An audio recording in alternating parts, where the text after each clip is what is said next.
তারপরে মশালটাকে জ্বালিয়ে দেওয়া হলো। তারপরে 3জন স্টুডেন্ট থাকে, ওরাই মেনলি মশাল দৌড়টাকে কমপ্লিট করে, আর এরা অনেক সুন্দর রান করে, দেখেই বোঝা যাচ্ছিল এদেরকে। তো আমি মশাল দৌড়ের ক্লিপসটাও নিয়ে নিলাম যাতে তোমাদের সঙ্গে শেয়ার করতে পারি। তো ফাইনালি মশাল দৌড়টাও বেশ ভালোভাবে কমপ্লিট হয়ে গেল। তো মশাল দৌড় কমপ্লিট হয়ে যাওয়ার পর স্কুলের ফ্ল্যাগের একটু পাশে গিয়ে ওটাকে রেখে দেওয়া হয়, দেন স্টার্ট হয় খেলা। আর আজকে টিচাররা খেলার শুরুতেই দেখো এখানে বসে বসে পেয়ারা খাচ্ছিল।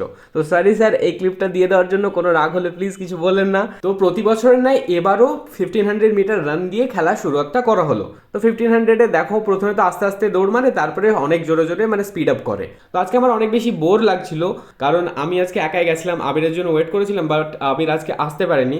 তো আমি খেলা দেখছিলাম, কি হঠাৎ দেখলাম আফসানা চলে এসছে। আফসানার সঙ্গে দেখা হয়ে আমার মনটা একটু চিল হয়ে গেল, তার আগে অনেক বেশি বোর ফিল করছিলাম। তারপরে এদিকে এসে দেখলাম যে আবরারও এসেছে। তো ওর সঙ্গে দেখা করে যাওয়ার পর অনেকটা সময় পেরিয়ে গেছিলো, তো আমার খিদে পেয়ে গেছিলো, তাই জন্য আমি টেন্টে চলে গেছিলাম। ওখানে গিয়ে একটা কলা খেয়ে নিলাম। কলাটা খেয়ে আর একটু টেন্টে বসে থাকার পর আমার একটু রিল্যাক্স লাগছিল। আর আজকে এখানে ইনভাইটেড ছিল হচ্ছে আমার সেজাম্মু। তো সেজাম্মু চলে আসার পর ওনাকে ডেকে নেওয়া হলো প্রাইজ ডিস্ট্রিবিউশনের জন্য। তো আমিও সঙ্গে সঙ্গে পেছনে চলে গেছিলাম যাতে ক্লিপসগুলো নিতে পারি। দেন সেজাম্মু এরকম করে সবাইকে প্রাইজগুলো দিয়ে দিল, আর কাকুও গেছিলো প্রাইজ দেওয়ার জন্য। আর একটা কথা জানিয়ে রাখি, কাকু হচ্ছে এই স্কুলেরই একটা টিচার।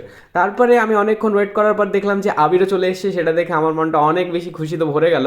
আর ও আসার পরে পরে একটা কাণ্ড হয়ে গেছিলো, মানে আমাদেরকে টিচাররা বললো যে তোরা মাঠে অনেক বদমাশি করছিস, তোরা মাঠ থেকে বেরিয়ে যা। তাই জন্য আমরা এই ছাতাটাকে নিয়েই মাঠ থেকে বেরিয়ে চলে আসছিলাম।